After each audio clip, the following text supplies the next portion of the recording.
podcast and YouTube blog covering the German startup scene with news, interviews, and live events. Hello and welcome everybody. This is Joe from Startuprad.io, your startup podcast and YouTube blog from Germany, as well as the host of the world's first internet radio station dedicated to startups and tech companies. How to learn more about this? Just go down here in the show notes. There you'll find a link to our link tree. And there you can find all the options, including our newly published Alexa skill, where you just have to say, Alexa, play Startup Radio, and we will be on your smart speaker. With me today on your smart speaker, likely, is Benny. Hey, how you doing? Hi, I'm fine. How are you doing? I'm doing great, and I completely forgot everybody who's watching this. Please leave us a nice comment, a thumbs up, and a good review. And if you haven't done so already, make sure to like and subscribe. As people can tell that are one, watching on YouTube, and second, Hamburg, they can tell you are located in lovely Hamburg, as we can see in the window back behind you, right? Yeah, right. I'm based in Hamburg, and I have a very good place here, right in the city center. Right behind me is the town hall, and all the good places in Hamburg are just around our office. So pretty proud to be here. We may add many people have not been to Germany or Hamburg at all that listen to our podcast. So we may add that Hamburg is world famous for its enjoyment mile, its enjoyment street called the Reeperbahn. Is it also close to you? So yeah, the Reeperbahn is I would say 400 meters down this way. So yeah, I can see it from here. Pretty good. We are here today to talk about your startup NECT. But before we get to that, as always, I've been looking a little bit through your published CV on LinkedIn, and I found a lot of interesting stuff. As always, everybody who would like to reach out to you, go down here in the show notes. There is a link to our blog post, and on our blog post, you will find a link to your personal LinkedIn profile. I've seen a lot Scrum, lots of Scrum, lots of insurance, and we may already step a little bit ahead of us and tell NECT is not an insurtech. But tell us a little bit about your time in insurance, and what did you learn from there? How did it drive you? How did it form you? So basically, I'm really born and raised in insurance because my parents have been working in the insurance industry. So I was already running in my diapers in the insurance company where my parents were working. And this is also the place where I started my traineeship. And then I've stayed there for 10 years, but I'm a software engineer. So I never sold any insurances. I always just worked on the tech side of insurance. I always thought that this is a great place to work in tech because obviously it's not on the edge of the newest things in tech, but what are you doing has a great impact on a lot of people. Like most insurance companies in Germany have a very, very great user base. So for example, the insurance I was working for has 14 million customers. So when I released an app with my team, it targeted 14 million of our customers at the same time. So what are you doing has a great impact on users. And that was a great feeling working in tech and having such a high impact. And this has also been where the idea got born. So the last 3 years of my career there, I was responsible for the app development, and we've seen that the apps did a great job per se, but it was for the users, they had a hard time to get into the app, so to do the registration, because there was high compliance needs to get into the insurance apps, but on the market, you only found solutions targeting the banking industry. So you don't have the specific solution for the insurance industry because the insurance industry needed a very low price and not that high of compliance that you have needed in the banking industry. So all solutions targeting the banking industry had a very high level of compliance and thus a very high level of price. So, and that was the born of the idea to have something in between, to have a solution complying with all the needs of the insurance industry, but on the other hand, being very cost efficient.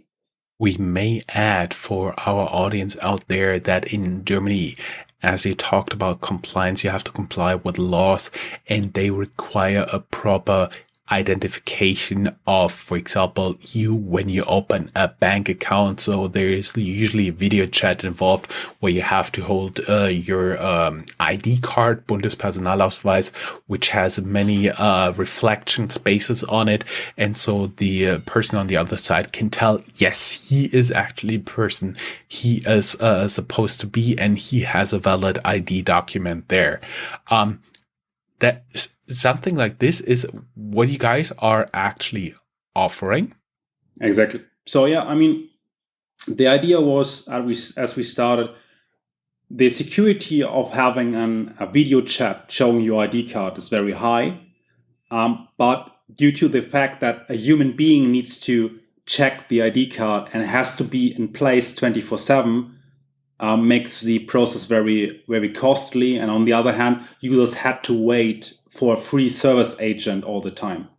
So we thought video ident is a great idea, but let's put some AI magic on it to make it automatic without the human being in the loop. So it can be very, very, very low price. And on the other hand, the user never has to wait, because waiting for a user is the most prominent point of breaking out of the process. Actually, I've never given any thought to this until now.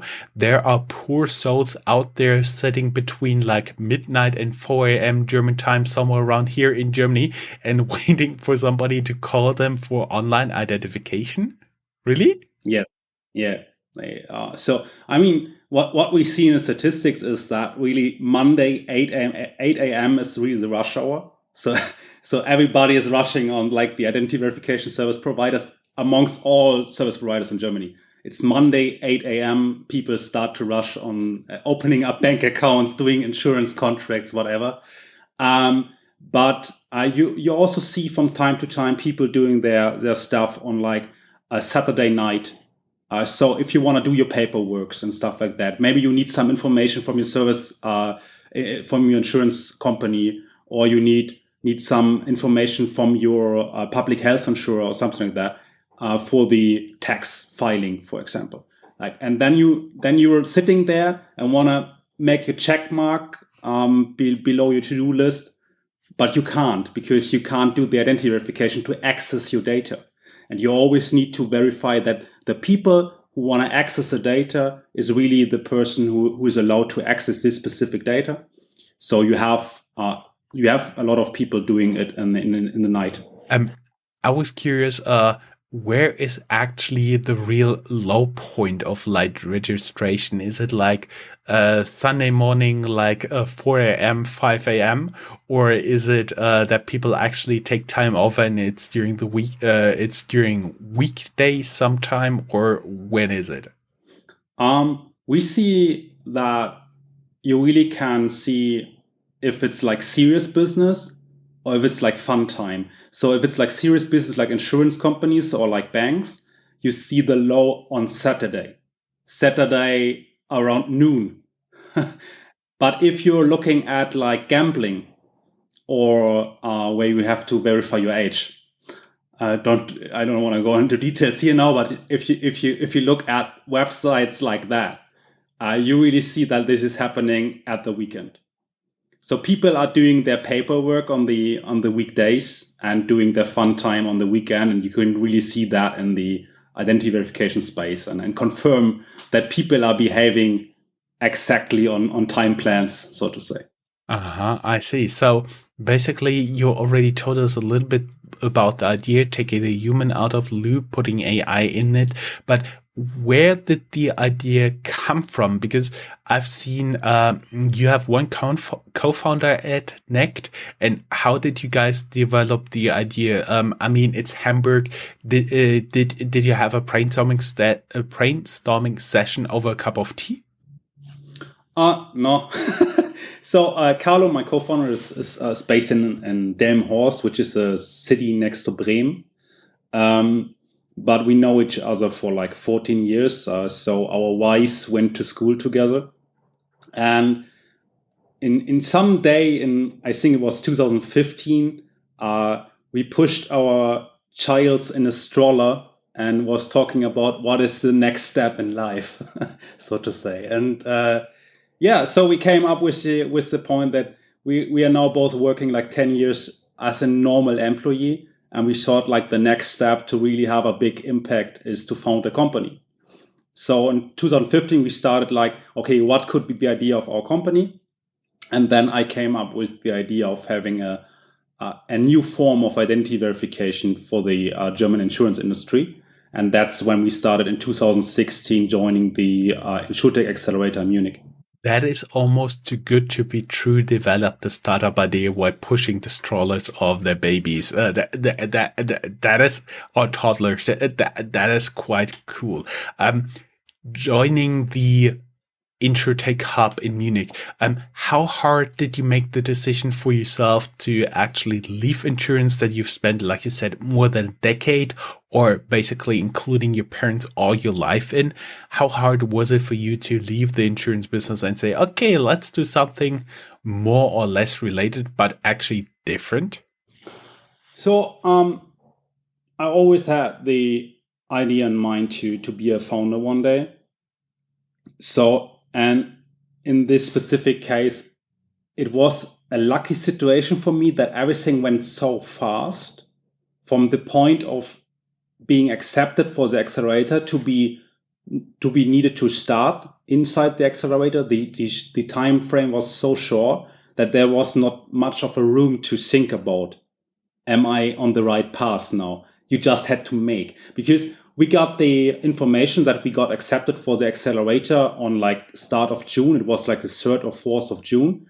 And then we had to move from Hamburg to Munich and start in the InsurTech Accelerator in Munich like on the 20th of June. So we had like roughly 2 weeks to move to Munich, to cancel our jobs and stuff like that. So it was such a short time frame that we haven't had any time to sit down and think about our situation. We just worked on it to make it happen. I see. And as people can already tell from the headlines, you are the most downloaded self-ident app in Germany, overtaking a few established players. And first, how many downloads did you actually get? So that's sometimes close numbers, right? But we roughly do 20,000 idents a day as of now, which also results in like 20,000 downloads a day. So as of now, we are roughly adding users in like 200 to 300,000 users a month, which is one of our KPIs is the user base. It's not only like the transactions we do with the identity verification, but it's also like how many users download the app and stay inside the app because they can reuse their verified identity. So if you verify with our solution your identity with insurance A, you can reuse your NECT app to be used at insurance B and be even faster, right? So that's one of our biggest KPIs, to have a lot of users inside the NECT app to have the NECT ID usable across the nation, right?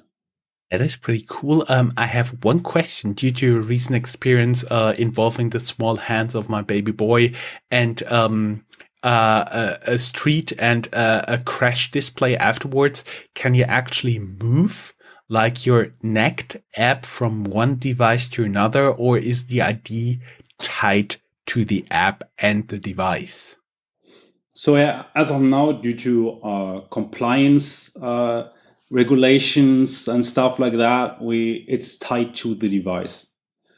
But we are working on that you can make it portable between all your devices, or if you get a new device, that you can port it to your new device. But on the other hand, our identity verification process itself, it's so easy that it's not a big deal to do another fresh identity verification on a new device. But obviously, the goal should be that it's a portable ID. But as of now, it's tied to the device. Mm-hmm.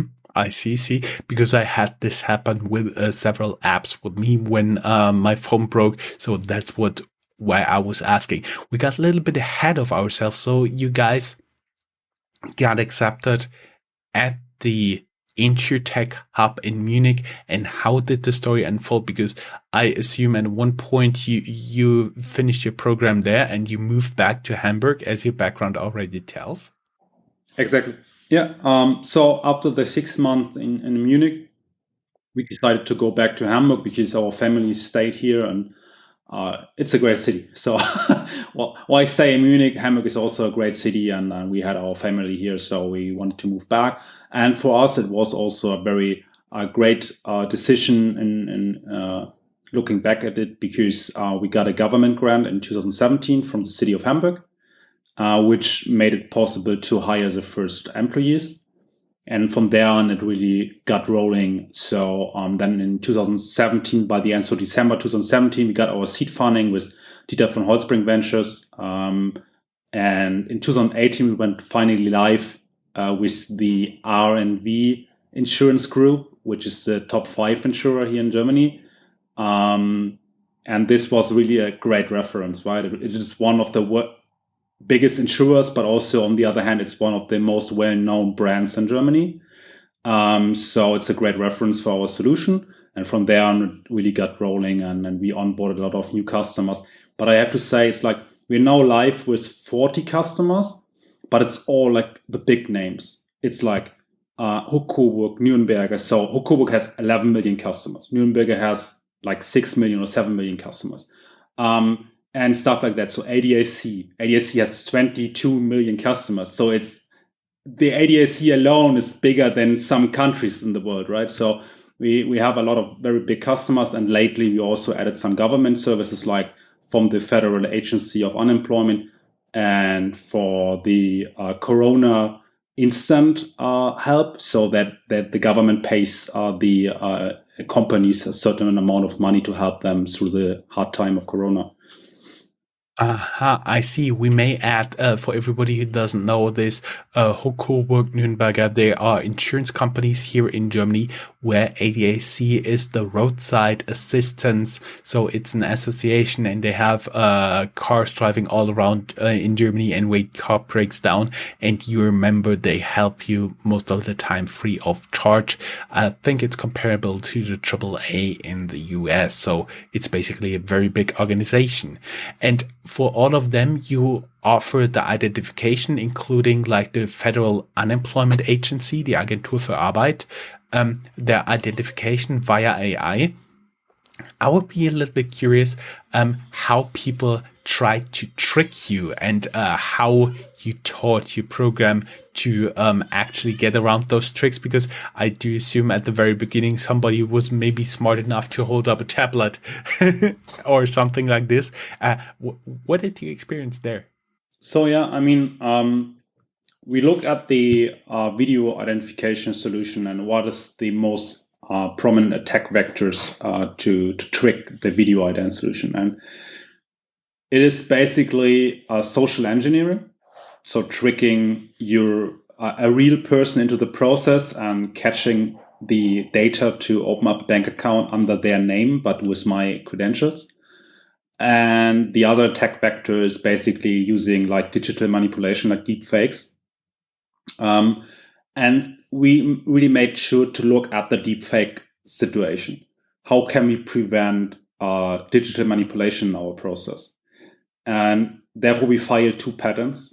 So what we do is not only to check if there's a manipulation in place on the digital files, but we also make sure that the recording of your ID card or the recording of your face is really made in this point in time with a certain device, so that you can't use pre-recorded material and those may be fake material. And on the other hand, that you can't use a live stream of another camera, which maybe is also manipulated.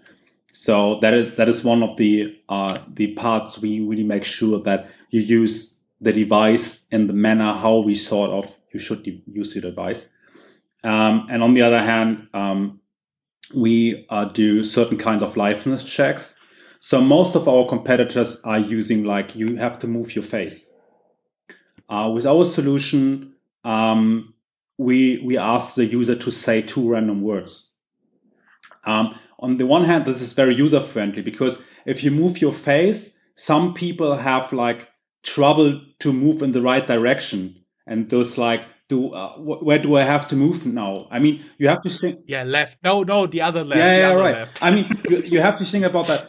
Identity verification is not like only made for like the young guy being very experienced with like all the smartphones and stuff. You also have like your grandparents or whatever who needs to access, especially in the times of Corona, who needs to access their insurance company, right? So it have to be very easy for all kind of people. So we thought like just speaking words is very easy for most of the people. And on the other hand, it gives you a high variancy because as an attacker, you don't know what words has to be said, but the movement you can assume. I mean, it's left, right, up, down. I just need a 3D picture of your face and I can make all the movements. But your face and your lips move in a certain way if you speak words. So it's not only speech to text, it's really like how your face moves when you say words. And this also helps to detect deepfakes because professional deepfakes are pretty hard to do when you have a lot of movement in the face. I see. And so, for example, you can identify a person by telling them to say Startup Radio and Bockwurst. So to say, yeah. it's a very specific list of words, which I don't know what the English word for that is, but Verband der Logopäden. So it's like people who knows which words are easy to speak. So we made a list of easy to speak words and where's a lot of movement in the face when you say the words. But it's like you said, like it's smartphone, Personalausweis, stuff like that. Yeah, it's a speech therapist you're referring to, Logopäde in German. And actually, I do believe a lot of startups with very strange names may consult some speech therapists before they're choosing actually the name. NECT admittedly is on the better side of that. We've been talking now a little bit where you come from, what you guys are doing. What are your next steps? Are you looking to expand? Is your tool applicable in Europe? Are you also looking for investments for that, and so on and so forth? Yeah, so the 2 biggest points on our agenda are as of now really to have our second product, which will be e-signatures, so that you can sign your contracts with our solution. And on the other hand, going international. So as of now, we're German only. So the next step really for us is to go international. And I would say it's as of now the European Union, because we have common law for identity and signature processes in the European Union, which makes it more easier for us to go international in the European Union than other countries. Mm-hmm. I see. And you're also looking for funding for this expansion? So as of now, we're working profitable. So we can grow based on our revenue. I would expect that by the end of the year, when we have the final strategy, how we can expand in the European Union, that this can be the time of raising another round to really have the funding to do an explosion in being international. And I really see that the space, or the identity verification space as of now, is really hot. You just saw 2 big funding rounds, one in the US, like the ID.me funding round about like $150 million, I think. And there was another one some weeks ago, also around 100 million. So the identity verification space as of now is pretty hot. So I see good chance that we can raise a good round. I see. And everybody who'd like to learn more can go down here in the show notes and learn more about you guys, reach out to you directly. And as always, we do our best to give you links in our podcast show notes as well, but they're limited. Not always the links are working. So make sure to hit www.startuprad.io, and there you can find in the blog post the post with Benny and all the show notes. Benny, it was just a pleasure having you. I may have forgotten to say that this recording is in media partnership with Hamburg Startups. Thank you very much to them. And it was just a pleasure having you. Thank you very much. Thanks for having me. It was a pleasure to talk to you, and see you soon. See you soon. Keep us updated. Bye-bye. Bye-bye. If you are a professional looking at the European startup scene, Germany is a place you cannot miss. Fortunately for you, there is Startuprad.io, the authority on German startups. This English-only podcast brings you fresh interviews each week. Most likely, you have never heard or read anything on these startups before in English, but you will in the future. Be ahead of the curve and subscribe to Startuprad.io podcast, or check for the Startuprad.io internet radio station. Check your Alexa for the Startuprad.io skill as well.